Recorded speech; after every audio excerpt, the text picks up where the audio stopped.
mean, that's really the question, isn't it? How do we know God's will? How do I tap into my purpose and my destiny? I mean, there's a reason that The Purpose-Driven Life is one of the best, highest selling books ever sold. We all want to know our purpose. I heard it said that there are the two most important days of your life are the day that you're born and the day that you figure out why. So a big part of that journey is to discover God's destiny for you. And for me, it's been much more journey than destination focused.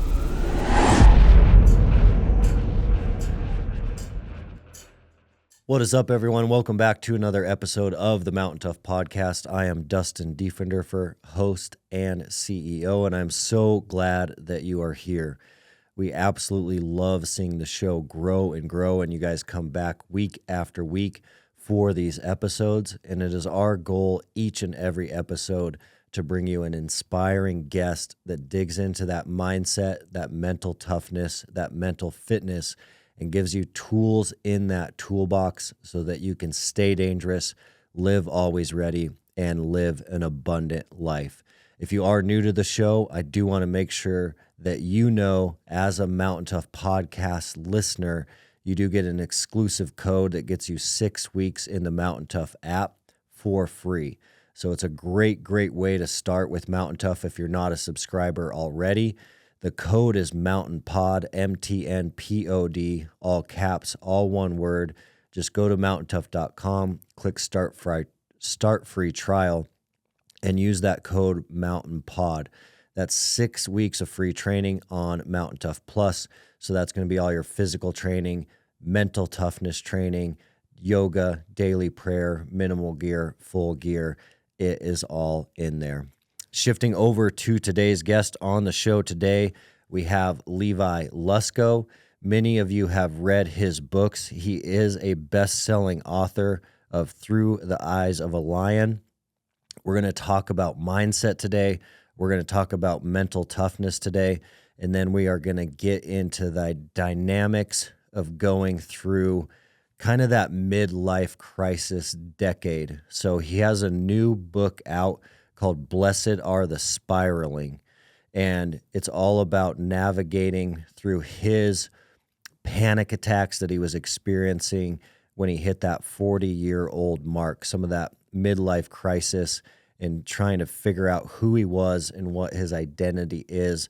We're going to unpack that today. It's a phenomenal conversation, so stand by for Levi Lusko.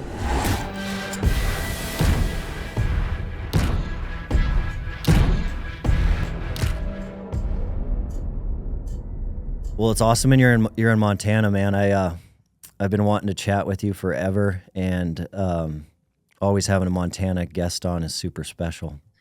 Yeah, when you start out by saying, "Are you in Kalispell today?" I know you're Montana because everybody else would like Kalispell, or how do you say that? Yeah, so you had cred from the gate. Yeah, we have Helena, Montana, and Butt, Montana. Exactly, Helena's the dead. That's the British people. They always say Helena. I know, you can always tell when people do that. So funny.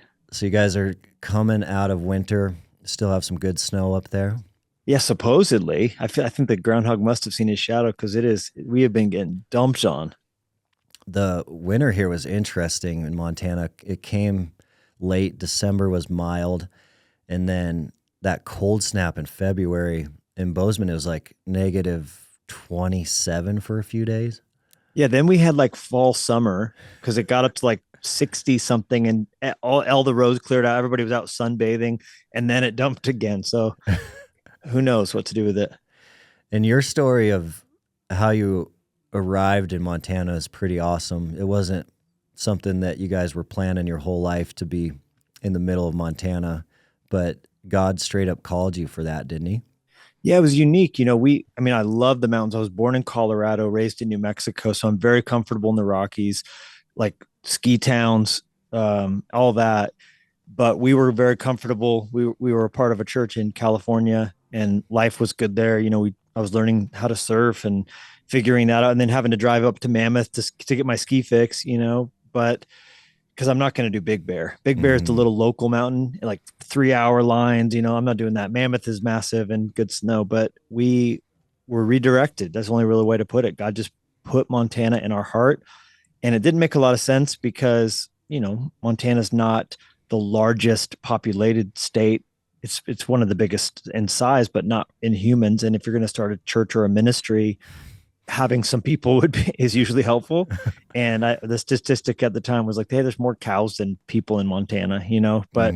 but it ended up working out perfectly. God called us up here. We started the church with 14 people, and it's grown over the years. And then the real irony of it all is, by going to Montana, our national reach, like you, has only grown because people can listen to our content from anywhere. Yeah. So on any given Sunday, yes, there's people in Montana listening, but you know, by a magnitude of 100x, there's people in every 50 countries watching the teachings and able to listen to the podcast. And so it's been such a joy. We've been here 18 and a half years now, and have absolutely fallen in love with Montana, even though it wasn't like we came here for the lifestyle. We came here because we felt God wanted us to. Yeah. And then on the back end, in large part due to COVID, during COVID, I couldn't travel at all. And so I ended up picking up fly fishing, and, we ended up starting to do a lot more camping and trail running. And, I took up uphill backcountry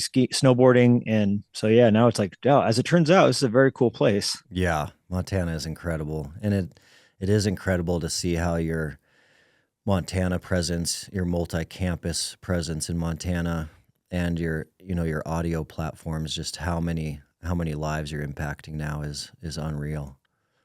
Well, we're grateful. And especially with the books, as a book goes out, you're getting so much more of someone's time. They listen to a sermon, it's 40 minutes or whatever. But if you're investing the time to read a book, that's, 12 hours, 13 hours. And during that reading time, you're in intimate moments. You're bringing that book into bed or into a hammock or to the beach chair. And so that's been the real surprise, has been the publishing journey the last 10 years, sending these books out. And just when you read a letter from someone who's written a book, they're way more invested. Mm-hmm. And then when you get to do book signings and people say, hey, will you please sign page 75 or page 42? Because that page changed my life. That's a really special moment. Yeah. Yeah. That's incredible. And I wanted to unpack the calling to Montana for you a little bit, because I think that I've heard you articulate that story on a few different shows, and it definitely was obviously God, in my perspective, giving you signs and direction to do that original plant in Montana. And my life has been similar in that God called my wife and I to Uganda, and then we did that, and then we started Mountain Tough. And recently, God has been calling me into a lot of counter trafficking work. And so we've talked about it on this podcast a bunch of different times, but I've been doing a lot of counter trafficking missions with Covenant Rescue Group. And as this season has been new in my life over the past 18 months, I run into a lot of guys in their 30s and 40s, and their question oftentimes is, how do you know you're actually being called? And then when they're asking that question, you can almost see in their eyes that they also are feeling called in something, and they're wondering if they should take that leap or not. Should they face that fear and go after that obedience? And sometimes they do, and sometimes they don't. And so I'm always curious around the calling and what guys should do that are wondering if they should be obedient or not, and how they should know if it truly is a calling for them. That's a great conversation or a thread to pull on. I mean, that's really the question, isn't it? How do we know God's will? How do I tap into my purpose and my destiny? I mean, there's a reason that The Purpose Driven Life is one of the best, highest selling books ever sold. We all want to know our purpose. I heard it said that there are the two most important days of your life are the day that you're born and the day that you figure out why. Hmm. So a big part of that journey is to discover God's destiny for you. And for me, it's been much more journey than destination focused. So what I mean by that is it's not the end game of, oh, I see myself pastoring an influential church, or I see a best-selling book, or I see a podcast audience this size.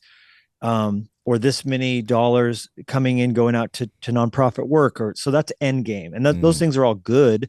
But to me, it's more journey, meaning what do I feel and sense God calling me to do today? I have a sense of what maybe he's called me to. Mm-hmm. And a lot of times, when you read the book of Acts in specific, because that's such a relatable template of normal people doing extraordinary things. You have, 11 Jesus people, and flash forward 70 years and you have a church in every corner of the Roman Empire. That's a big deal. And then not too long after that, the emperor himself is saved and declaring the Christianity the official religion of the Roman Empire. Now, whether or not Constantine's decree helped or hurt things is a different conversation, but you can't argue that Christianity conquered the known world. And in a short period of time, with untaught, uncommon, common untaught fishermen, right? For the most part, till Saul gets saved, there's nobody really educated. You have a zealot, you have a tax collector, you have a fisherman.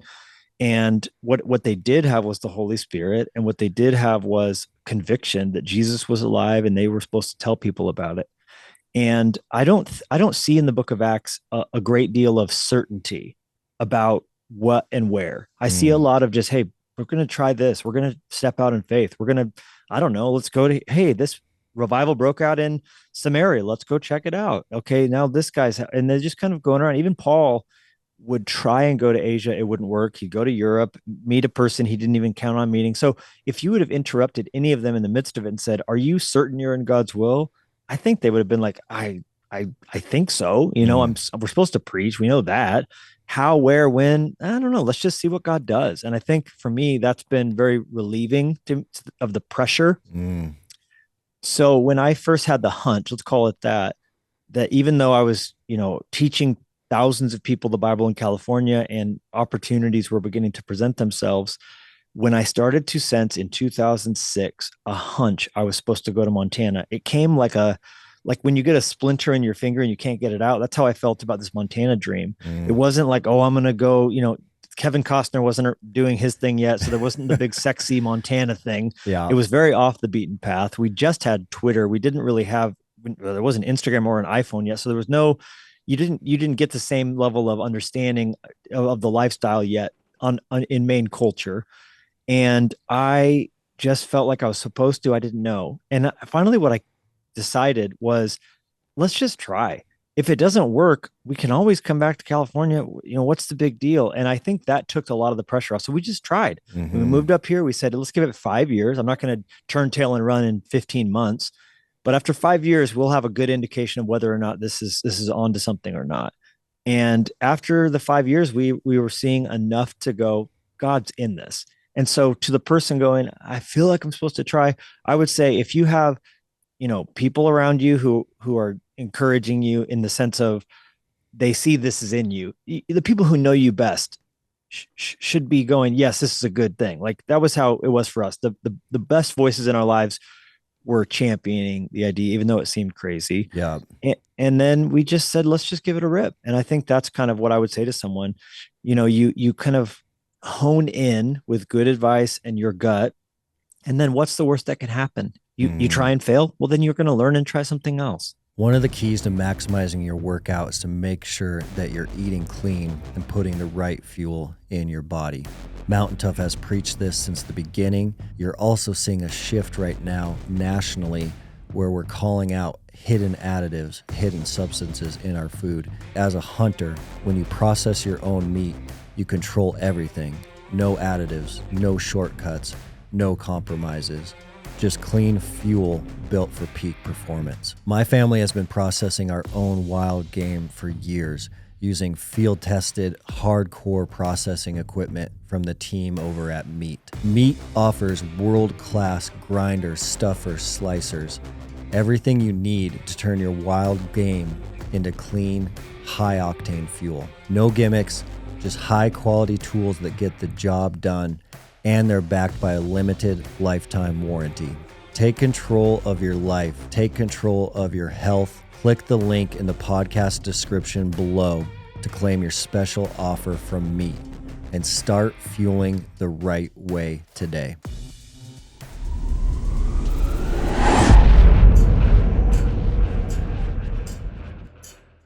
Yeah, it's going to take you to the next step. And I love the journey, not the final destination, because that's been so true for me. These things evolve into things that you never even imagined at first. And so it definitely is the journey. And I think God's vision for a lot of what we are supposed to do is so much bigger than we can even see or wrap our mind around at first. And I know in the Screw Tape letters, when I think it's in the third one, when C.S. Lewis is talking about how demons can mess with our thoughts. One of them is to get us to focus on the future all the time and not the present moment. And if your mindset is always stuck in that, like, what about retirement? What about when I'm 70? It can really jack up your plan for today, for sure. That's very well said. When you are going through those stages of your life, are you looking for signs of confirmation? Sure, but I think that can become a crutch or a mistake. The story of Gideon and the fleece, that we always say that, oh, I need a fleece. That's not a flattering sign. God sent an angel to tell him this is the deal. And he said, I need a sign. Like, what more do you need? An angel showed up. You know what I'm saying? Like, I don't think that was a step of faith for him to put the fleece. I think it was a concession of God on Gideon's weakness. So I think there was that for me. I was like, oh, Lord, give me a sign. And then I looked in the Bible and it was like, oh, he went out to the wilderness. Well, maybe the wilderness, I think we can overthink that. I do think it is nice if God gives that, but I also think you can make yourself crazy, kind of looking for symbols and signs and all the rest. I think the Bible says if we delight ourselves in the Lord, He'll give us the desires of our heart. So the way I see it, as long as we're trying to please God and honoring Him, we're not living in outright sin. I think that we can trust our intuition that Mm. we have the capacity to hear the Holy Spirit. And like I said, then we just take a step of faith.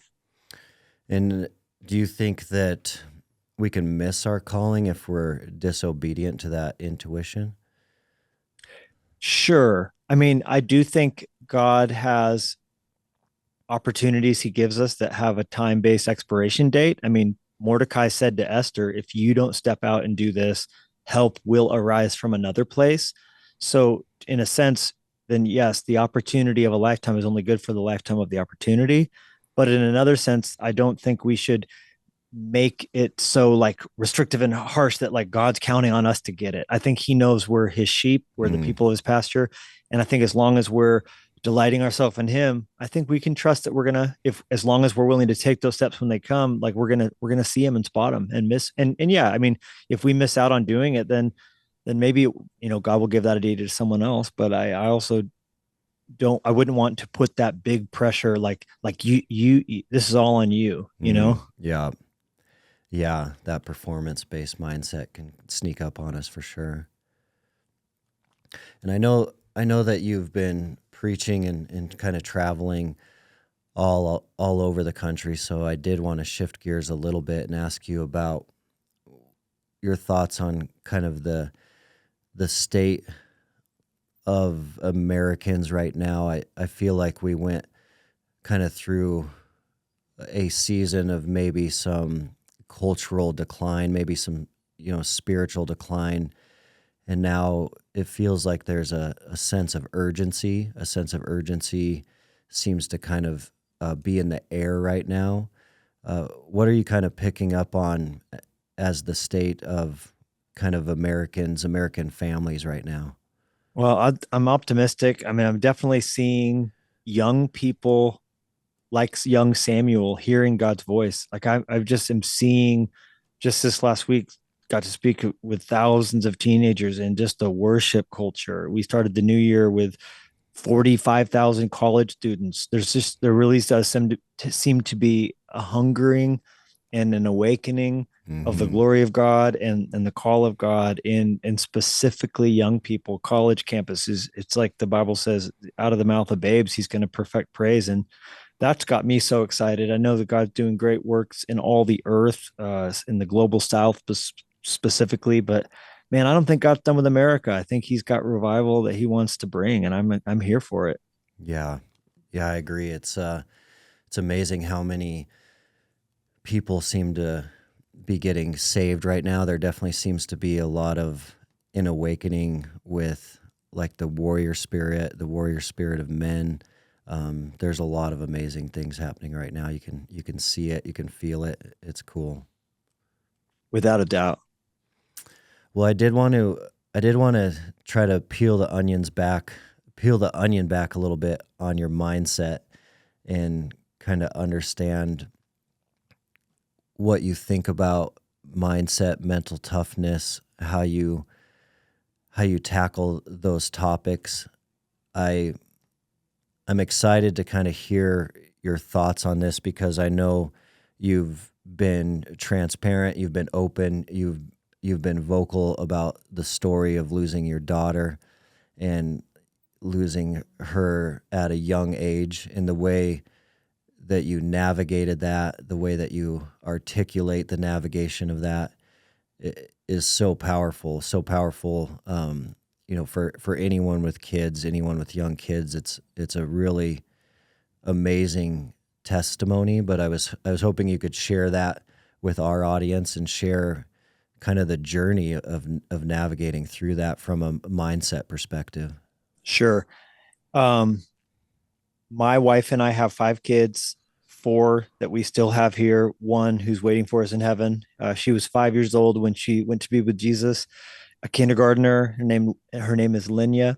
And yeah, she had an asthma attack and died in my arms while I was doing CPR, 5 days before Christmas back in 2012. Yeah. And obviously, as any parent would imagine, it's the, darkest chapter, or day of my life, of our lives. But at the same time, God was so kind to us in that. And um, our community rallied around us. And even though it was a long road of grief, um, we are, as we look back on it, aware of so many ways that we were upheld by God's grace, but then also we're strengthened through trials. None of us want to go through hardships. We'd all rather win the lottery. And, that's how we kind of frame it. Like, "Oh, I wish this would happen." But, most people who go through traumatic events come out the other side more grateful, more grounded, more humble. And I think that is a decision. I do think mindset plays a big part in that. You get to how you're going to look at it, how you're going to face it, whether you're going to numb your way through it, drink your way through it. You can do that. The problem isn't those things don't work, it's that they do. And yet someday you're going to wake up from that lethargy of being numb, and you're still going to be exactly where you were in your grief journey. So you have to choose to face it. As someone who shoots a lot, finding ammo can be a challenge. Ammo shortages come and go depending on the season. These guys at Ammo Squared have solved this problem. They procure your ammo for you. All you need to do is set your monthly budget, pick your ammunition. They are going to find that ammo and they are going to store it for you in their climate-controlled facility. They do have over 70 calibers to choose from so that you can try a variety of ammunition. When you're ready to use it, they ship it directly to you and you're good to go. With summer coming up, whether you're preparing for PRS rifle competitions, USPSA pistol competitions, NRL Hunter Series, or preparing for the Range 4 hunting season, Ammo Squared has you covered, and they're going to help you resupply that training ammo. Visit ammosquared.com for a special offer and to stay fully stocked.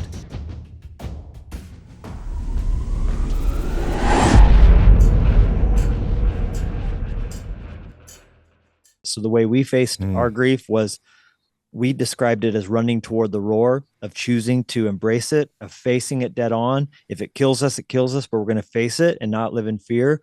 So that's how we approached it with everything, with, looking through photos of her, not making a shrine, of cleaning the clothes that were hers and then holding them and having them wait for her next sister to grow up into them. Of just dealing with tackling hard emotions, and then just believing that we're going to see her again. And in the meantime, we're going to keep living. We're going to keep moving forward and building, and life doesn't stop. We're going to heal, but then, keep building and keep doing what she would want us to do. And, so that was our perspective there. And now I'm having to, do it all over again because I'm 1 year into the grief journey of losing my dad. He had pancreatic cancer when we lost him last year. And Mm. so it's funny, it starts all over again. And I'm having to do all that over and over again. And every day, it's like today I started my day on the mountain, climbing up a mountain in the dark and getting to the top and having time with Jesus and putting my mindset on right for the day. The daily things I say, how we speak informs how we think changes how we live. It's a Mm. rudder for our lives. So, you can live out of the victim card. Oh, I'm so oh, woe is me. I didn't get this opportunity. My daughter was taken from me. My dad had cancer. I don't deserve all this. And if you speak like a victim, you'll develop a victim community of people who say, oh yeah, you're right. You don't deserve that. And if you have a victim community, it's going to lead to a victim identity and then a victim destiny. But if you Mm. choose to believe, hey, God's still good, this happened because the world's broken, this happened because it happens. And Mm. there's darkness, like you said, and all those things, but God is still good. There is still good in the world. I'm grateful I had memories with my daughter. I'm grateful I had a present father, and there's still life, and we're going to heal, and we're going to move forward, and there's heaven at the end. So it just comes down to, like you said, it does come down to, as a man thinketh in his heart, so he is. And so you get to choose how you're going to face the difficulties you go through. Mm. That's incredible. When you went through that experience with your daughter, did you go through any sort of rock bottom season for a while before you were kind of able to shift into that mindset? Yeah, I mean, I went through rock bottom seasons hourly. It changed minute by minute. Mm. It wasn't one though. I mean, it was constant. I mean, I sank to my knees. I did cried out in despair. I was, low. Grief is, like they say, a process. It's many different waves and stages, and then you feel better, and then you feel bad for feeling better. The first year was brutal, but all throughout it, we chose how we were going to face it, and we were going to face it on our terms. We were going to, you know, grief tries to take your agency away, but it can't. It Mm-hmm. makes you feel powerless. But what I've always tried to tell people is you actually have more power in your pain than less, if you choose to believe it and choose to decide how you're going to face it. It gives you your agency back. You're taking back control. And yeah, so I mean, we would have to remind ourselves of that daily, and then the process would start all over again the next day. It's not like you get to choose it once and it's a done deal. It's like a marriage vow. I made Mm-hmm. a marriage vow to my wife 20 years ago, but I got to live it out of it today for the very first time, almost over and over and over again. So yeah, that mentality. That's why for me, time alone with God when I start the day, time in nature, like I said, climbing the mountain today, and then also like time in the sauna, Mm-hmm. getting in the cold bath, doing hard things, pushing through the pain, reminding myself I don't have to do what I feel. All of those things have a part to play, I think. Yeah, I agree. Those are all game changers of getting grounded. And we talk about it all the time, at Mountain Tough, that anyone who is struggling, one of the quick hacks for sure is to spend a few days in the backcountry without your phone, and those little things you can do throughout your life to kind of get rid of some of the clutter and really hear from God and find that daily interaction with God is significant. Yeah, the data is pretty clear on that. By that third day, you're going to feel different. Mm-hmm. And even if you can't do 3 days, I mean, you can do an hour. You can go on a hike. You can go on a run. Just even something to reset you, I think is absolutely imperative. I was curious your thoughts on this show. For years, we've been talking about mental toughness, and we've had a lot of Everest expedition type folks, MMA fighters, a lot of different people that have achieved extraordinary physical tasks. And oftentimes, when the word mental toughness is articulated, our minds do go to sport most often. So when someone hears the mental toughness conversation, they think of an Olympian, they think of a climber, they think of a mountaineer. But as I've navigated this show, it has become really apparent that like the true essence of mental toughness, it is probably non-physical, because certainly someone who is paralyzed, can be extremely mentally tough. They have this ability to go through adversity after adversity after adversity without it controlling their thoughts. Their thoughts still remain positive. They still remain optimistic. They can punch through adversity time and time again, regardless of their physicality. Certainly, physical toughness and mental toughness are linked, but as I've studied the topic more and more, I do believe that with no physicality, you can be an extremely mentally tough person. And recently, the conversation has gotten interesting around mental toughness with God and mental toughness without God, which is really fascinating to me because knowing where you stand with God, knowing where you're going after you die, can be a very interesting layer to the mental toughness conversation. So curious your thoughts on that. I was just thinking about how funny it is. You're like, we've had Everest climbers, we've had MMA fighters, and today we're stuck with a pastor. Just want. But no, I think even when there is a massive physicality, it still does come down to mindset. I mean, I think back to a while back, I wanted to do my first 100-mile bike ride, a century ride, and man, the mental side of it. I mean, I physically was at a place where I knew I could do it. I had ridden 70 miles, 80 miles, which was 90 miles was my longest training ride. But then the day of the race, it's like I cramped up so bad on mile 75. And then there was still so much climbing to do. And 100 miles is a long dang way to go on a road bike. And then, you hit a crosswind and headwind and cramping up, pushing through and pushing through it and not giving up. Like it took mental focus and toughness and blocking it out and sitting in that pain box and, just basically just deciding I'm going to finish this today. Mm-hmm. If I finish it like in a heap of bloody mess, I'm going to covered in spandex, I'm going to do it. And I did 3 more century rides after that. Wow. But for a woman to have a baby, like watching my wife 5 times go through pregnancy and to face that. And there's mental toughness in writing. Like for me to go alone look at they don't call it a cursor for nothing. When you watch the cursor blinking on the Microsoft Word or the Pages screen and to sit there and go, okay, 50,000 words starts here, man. And to emerge victorious from that, now for me 10 times and with a book in my hand, that's mental toughness. That's, staring down the page long enough to get the words out, and then the editing process. But even loyalty, I've been in the same job now, quote unquote, calling here at the same church for 18 years, and to stick with it through the hard times, through the ups and the downs. The 2008 housing crisis, we ran out of money on our first building project, and all the different things that have emerged. I think mental toughness plays a factor in everything that I care about. Mm-hmm.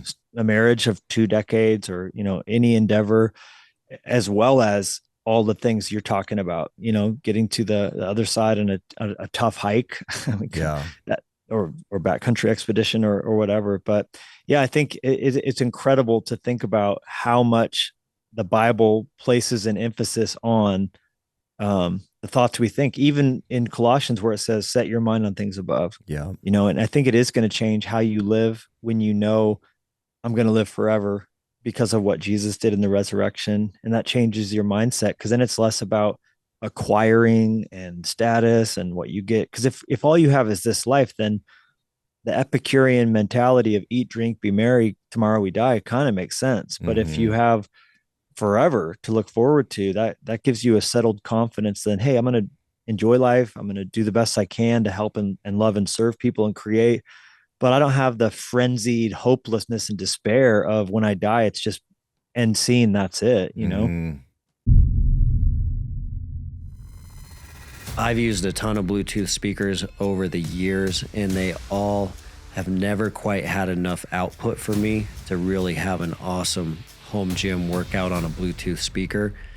But the Turtle Box is in a whole new ball game. They have leveled up this product, so the bass and the output you get out of a Turtle Box is quite amazing. It's funny how we started using them at the lab. We had an awesome sound system at our new lab here in Bozeman. We were using it so much, we actually blew our brand new system out. We went right to the turtle boxes. And so we paired two together in the lab.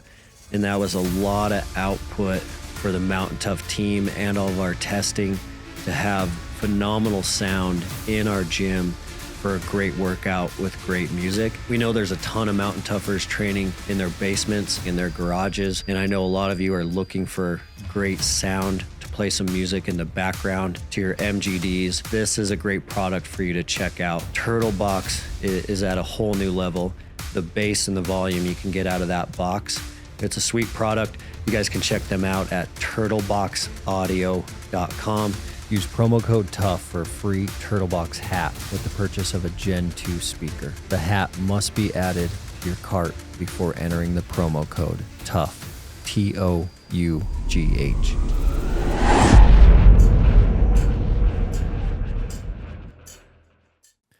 Yeah, like if you thought about going through what you went through with your daughter without God, what that would have looked like. It would have been bleak. Mm-hmm. You know, it was hard enough with his help. Yeah. I can't imagine if I thought I would never see her again, or if I thought this had that there was no meaning coming out of it, you know, because if the other thing is, you know, we were able to donate her corneas, and we found out later that 2 blind people received sight. Oh, man. Now, it was really hard to say yes to them cutting into her eyes and cutting her heart valves out. But we knew, like, hey, there's purpose in this. God's going to bring good out of this. And so that's one small thing. Then when my children's book came out dedicated to her, Roar Like a Lion, because Linya means lion, so her nickname was Linya Lion.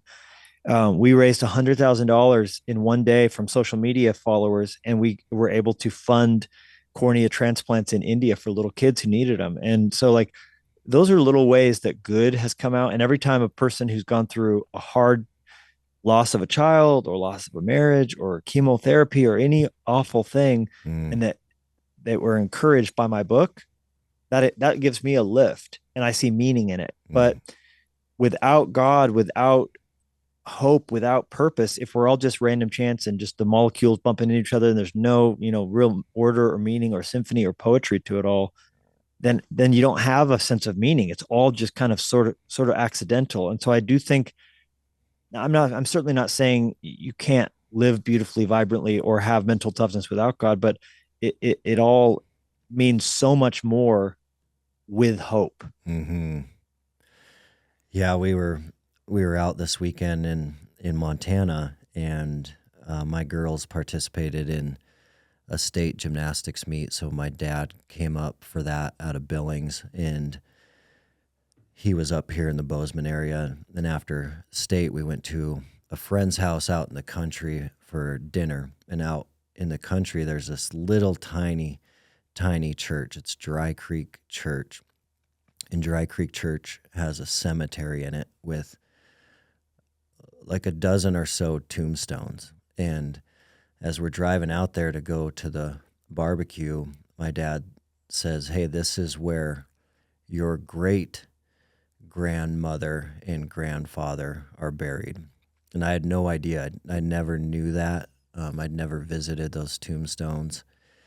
And so we swung by, and my great grandmother, who I remember hanging out with as a child, died in 1996 and her 90s. And so her tombstone is there. And her husband, he died in 1934. So he died 60 some years before her. And he had just got home from World War I. So he served in World War I in the infantry division, got home, got appendicitis, and died from the complications of appendicitis after serving in World War I. So you have two tombstones side by side, you know, one who made it into their 90s, one who died in his 30s, husband and wife next to each other. And just seeing that this weekend, it's just such a reminder that, life is short. Life is a vapor. Life is a mist. We don't know when it's coming for us. We don't know when our time is. It just was it definitely was a solid gut check for us to swing by and visit those. Yeah, and that's so important. The Bible says you get a heart of wisdom when you consider your end and how brief life is. Ecclesiastes offers some strange advice too. It says if you ever get invited to a wedding and a funeral on the same day, pick the funeral because you'll walk away from the funeral with a greater grasp of your mortality as opposed to the wedding, which is just happy and joyful, which is interesting. So if anyone out there ever gets that unique situation, you'll know what to do. But that's kind of what's been on my mind with this new season and the new writing adventure, because I want to help people make sense of what their brief mist like time on this earth is, and especially people who are struggling because of the changing seasons from first half of life to second half of life. It's appropriate on the Mountain Tough podcast to talk about being over the hill. When you turn 40, culture says you're now past prime, or you're at the second half of life, which it might not be actually that, because we could live longer. Like you mentioned, there's people who live into their 90s and hundreds, but globally, the average life expectancy is only 72. So at 18, you're 25% of the way through. At 36, you're halfway point. And then, what is it? 54, you're 75% done. So, I mean, that's pretty wild. My dad died at 72. Crazy. So exactly halfway point at 36. So I'm 42 this year. And so just, there's a lot of, hey, big, important, hard questions we need to ask. And I think that's why the trope is that at midlife, people go buy a Corvette, start making crazy decisions, act impulsive, unbutton their shirt too much, all of that. Well, it's a thing. I mean, I'm 42 as well. And so, a lot of our team is in that age category, a lot of our friends. And the 40s hits guys pretty hard. It definitely is a difficult season for them to navigate through. Yeah, you get lost. And what do you do when you're lost in the backcountry? Well, you need you need to know where the North Star is, or where the sun's rising or setting from, find water, follow the water. So the cool thing is we're not without some way to wayfind, to get our bearings. And that's the benefit or the blessing of spiraling into the existential crisis of a midlife crisis or any other crisis, which actually the data shows more people have an early life crisis, 18 to 20, than a midlife, which is, where we're at. Yeah. And then there's a whole nother group of people who have late life crisis, which is a crisis that occurs at empty nest or at retirement, which is, and I think the whole point of it is it's tough to transition, especially if your identity is challenged, which it is if for me, your whole identity is based around being a young pastor. I started pastoring at 20. So everyone was like, oh, you're the young pastor. You're the young hip pastor, right? Well, I'm not young anymore. I'm not old, but I'm not young. Yeah. I'm midlife. And so that tampered with me to sort of have it changed how I saw me. I didn't know how much of my identity and ego was wrapped up in all that. If you're the buff, military, whatever, okay, well, that starts to slip at a certain point. I mean, you cannot sustain peak performance forever. Yeah. Put any 80-year-old against any 20-year-old, it's a different deal. So that it begins to decline. And I think we start to scramble on the inside for, oh my gosh, who am I? If what makes me starts to go away. Yeah. And it's a picture of what is coming ultimately. I mean, cognitively, I won't be as crisp or as sharp at a certain point. My mind will start to slow. My body has already begun that point, and joints and, all the things. And don't get me wrong, I'm still going to keep going up mountains, but there's going to come a day where that's going to change. And I think we have to retool. We have to regroup. We have to get our brains. And the blessing comes from when you start to value what is appropriate for the second half of life as opposed to the first. Hey guys, I did want to interrupt for a quick minute right here and let you know about some supplements I've been taking. I did shy away from supplements for a long time. I was always cautious about what they were made out of, where they were from, and who the team was behind the brands. But over the last couple of years, I've got to meet the team at Mountain Ops from top to bottom, and they are an amazing group of humans. I've got to know the CEO, Trevor Farnes, really well, and he is a mission-focused individual that cares about humans living a better quality of life so that they can have that abundant life. So over the last couple of years, he has helped me add some things that have changed the game for me. One of those things that I've added is creatine from Mountain Ops.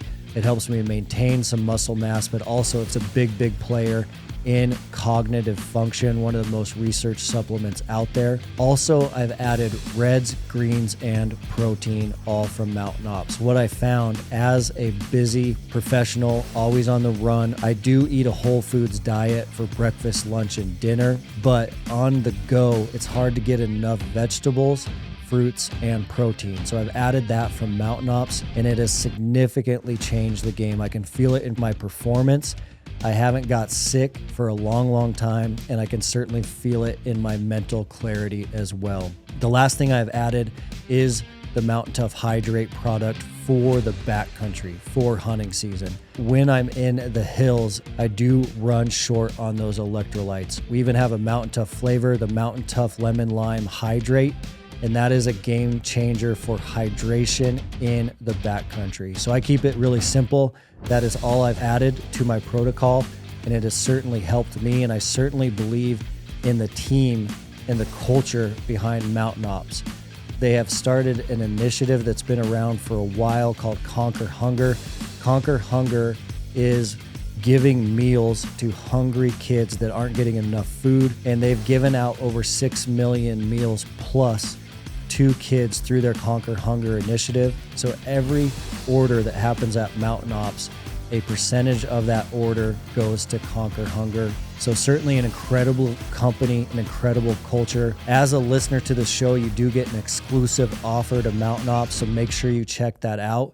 The offer is incredible as a first-time purchase at mountainops.com. So build your order if it's your first time. They are offering you a 20% exclusive discount. All you need to do is enter the promo code Mountain Tough, all one word, all caps, for 20% off your first order at mountainops.com.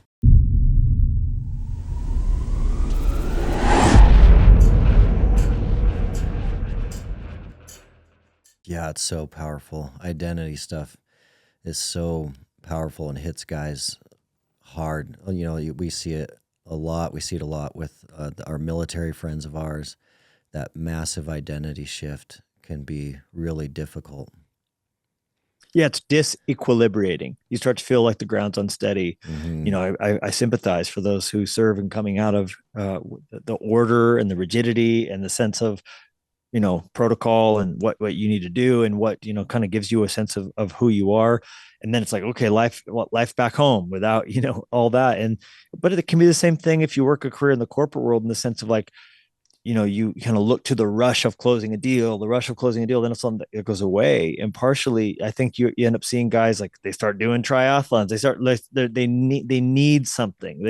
You know, I know a guy who's a good friend of mine who just came out of an NFL career, very successful. And he said he loves his job. He loves what he's doing, but he misses the violence. You know, the defensive line coming at him. He was a quarterback and just coming at him. And so you want to be careful skiing with a guy like that. We were skiing together the other day, and it was like, you're going to get me killed because you are looking to fill a void inside your heart, that the violence of the NFL. And I do not want to be there, you know, going down whatever couloirs you're going to be going down, trying to recreate the thought of a 300-pound man trying to destroy your brain. But it's real. And I think part of that is good because it helps us realize, okay, this is what my identity was based on. And if you're aware it's happening, then you can kind of, you know, do some of the work it takes to navigate your way forward and in a healthy, productive way, you know, without, you know, risky behavior, you know, and damaging things and stuff like that. And for me, a part of that process, it was about a 2-year process, because I started having panic attacks in the night is what happened when I realized I was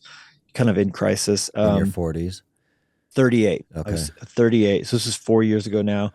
2 a.m. I started having panic attacks, and then it happened every night at bedtime for a while. And that was a 2-year process of they didn't last that long because I got help. I went and saw my counselor, got a psychologist, went to my doctor, got my, you know, just to see, is this hormonal? Is it my testosterone dropping? Is it a supplement I need? Yeah.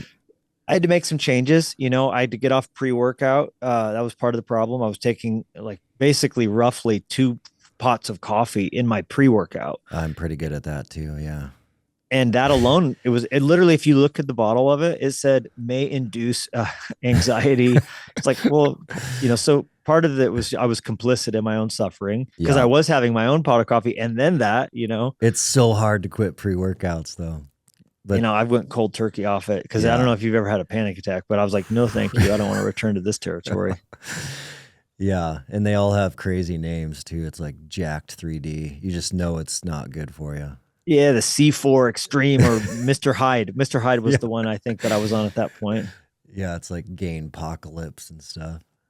Yeah, so now I'm on BCAAs and, of course, the fish oil and vitamins. And I still do drink coffee, but I cut it off after lunchtime. Mm-hmm. And that was just the tip of the spear. What I was putting into my body. There was also the pace I'd been running at. I had been for 20 years hitting it hard, with leadership, what I was building.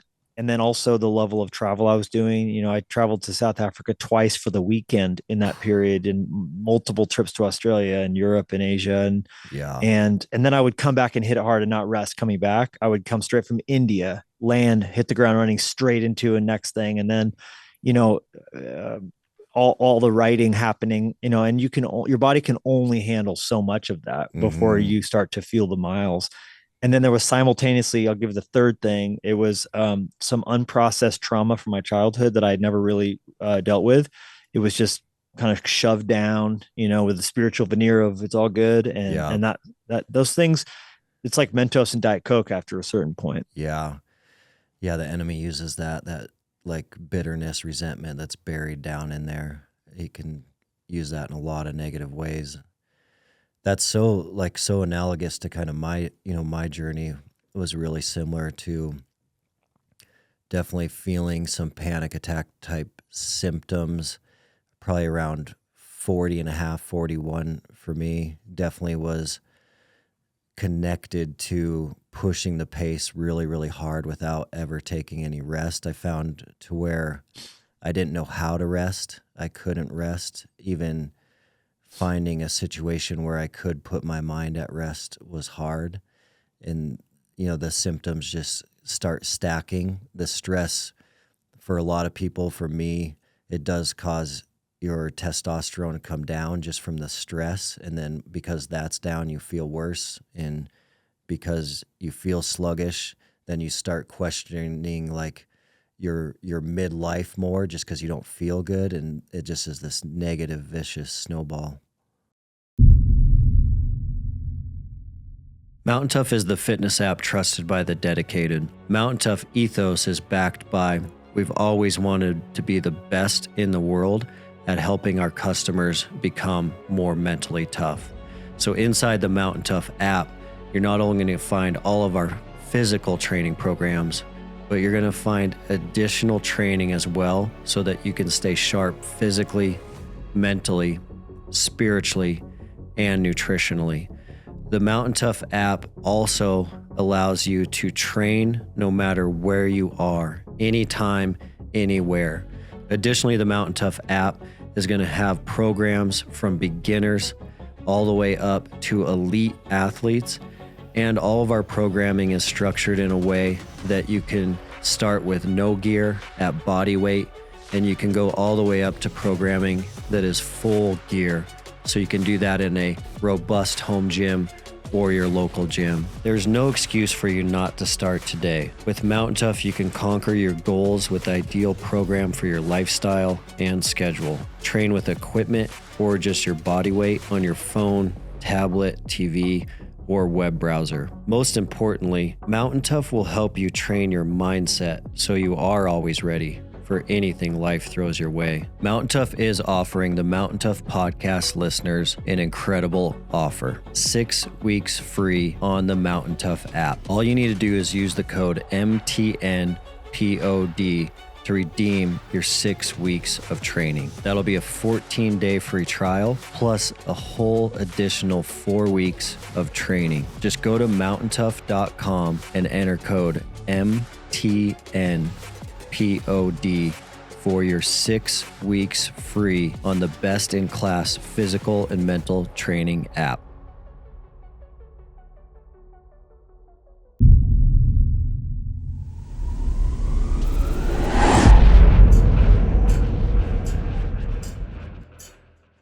Yeah, and that I relate to all that. And then apathy too.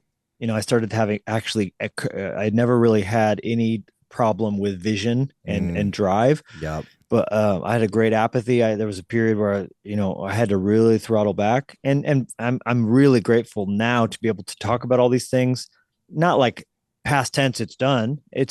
There are still parts of this that I still will be, and it'll be an evolving thing, I'm sure, where I'll get through this and it'll be some other aspect. Because right as I finished this season is when my dad got diagnosed with cancer. So that began a whole new level of spiraling. Mm, But I am grateful to have enough separation of healing, from that 38 to 40. Now I'll be turning 43 next month to look back and go, okay, I can connect some of these dots. This was helpful. And that's kind of partially why I'm, now speaking around these yep. topics. And I've been amazed. I've been in so many conversations, especially with highly driven alpha type, get it done, Yep. leaders in the religious world, of course, because that's my been. But I've also, like I said, a lot of sports guys, music guys, Nashville guys, um, definitely military background, and then in the C-suite, a lot of Yep. entrepreneurial type guys who are relating to this. I mean, I had one guy I was in a small group setting in Park City, and I shared some of this with a group of guys, and this one guy goes, "Oh my gosh," he goes, I just sold a company that when the day I signed the document that it was done, I knew in that moment, not my children and not my children's children, and probably not my children's children's children will ever lack for money again. Hmm. And he said, and it was the most empty I ever felt in my entire life. I Crazy, felt nothing man. and disconnect from kids, troubles with marriage. He had built this container that was massive, but it was empty. Mm, And that's what I try and offer in the book is that there are 3 seasons to life. You build a container, you have to fill your container, and then you have to prepare to give your container and its contents away. And I think a lot of the despair comes from when we have a big empty container, yep. that caricature of the person who's successful, but the kids don't want anything to do with them. They're on their third or fourth marriage. They're Mm, addicted to the high of the next thing, next purchase, next whatever, all houses all over the world, but who's in those big empty houses, and performance then there's based. also the person who is trying to not build a big container because they just want to rush to the season of having a full container. This financial independence, retire early, Mm, forget working, forget scaling a company, forget building anything. I'll just be 30, have $1 million and live in my camper van and enjoy national parks or whatever.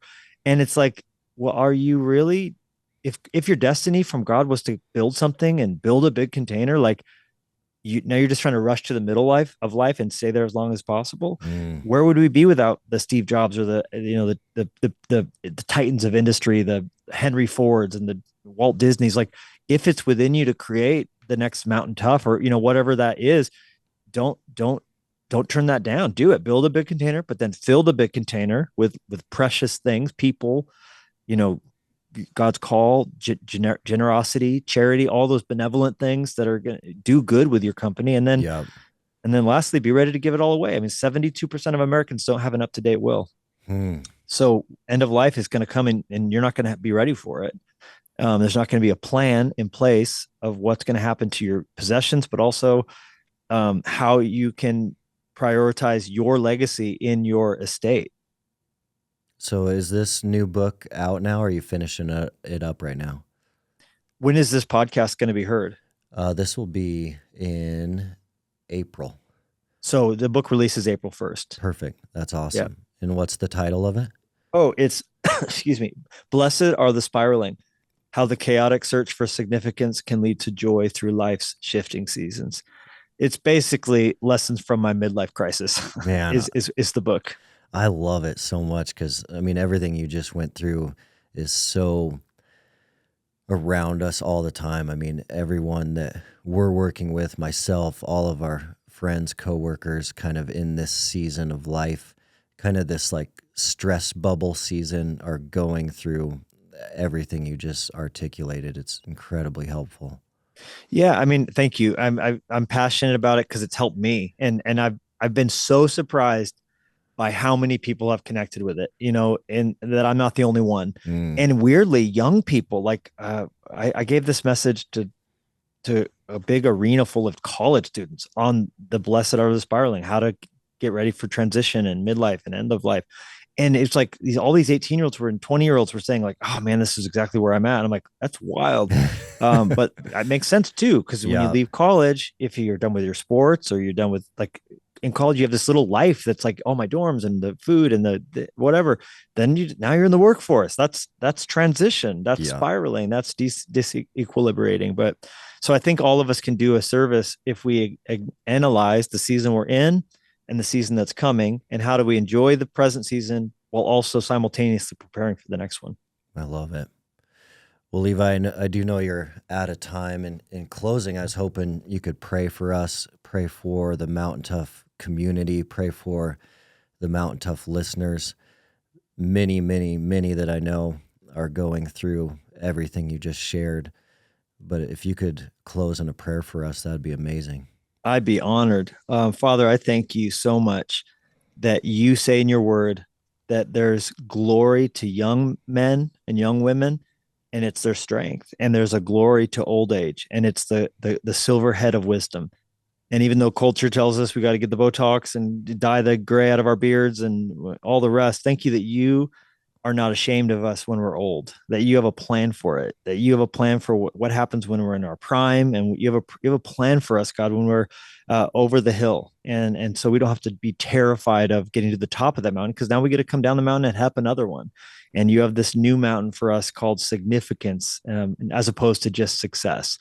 And we get to be a mentor to others and be a wise elder, father, sage of the tribe that we're in, and help pass on all of the distilled wisdom, this crystallized intelligence, to those coming after us. And so I just pray for every single person who's listening, who's panicking because of aging and because they're not as young as they used to be, and because newer, whatever, younger, faster, fitter models are coming out. We don't have to be terrified, God, that we can relax and lean into what season is in front of us, that you're there with us, and that there is, if we are willing to see it, blessing in our spiraling waiting for us. And so I pray for that grace over every single person. They would feel seen and loved by you.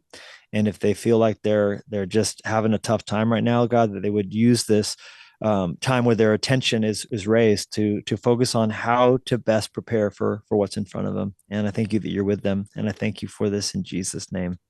Amen. Amen. Thank you. That was awesome.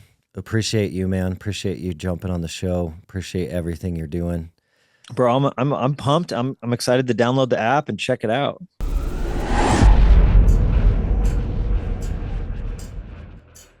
What a phenomenal conversation with Levi. Remember, every single episode, we're looking for that golden nugget. What can we take away from these episodes that we can practically apply to our lives today, tonight, tomorrow, this week? We need that practical approach from what we are learning to make sure it sticks, make sure it becomes a habit, make sure it actually is implemented for life change. There was a lot in this conversation with Levi. We covered a lot of different topics. But man, my favorite was towards the end there when we did start discussing his new book. That different age dynamic that we experience in life is so difficult to navigate. He talked about how we actually have a quarter life crisis, a midlife crisis, and then that 75% crisis, because we feel different, we look different, and our identity starts to change. And if we don't understand that and unpack that, then we can really experience some negative symptoms. He even shared that he wrote this book based on his 40-year-old crisis experience, but how he's finding a ton of 18-year-olds find tremendous value in it, as well as people in their 70s. So these identity change transformations of our life are normal, but we need to understand how to navigate those. So make sure you guys check that out if you want more info. Thanks for being here. Love you guys, and we'll see you on the next episode.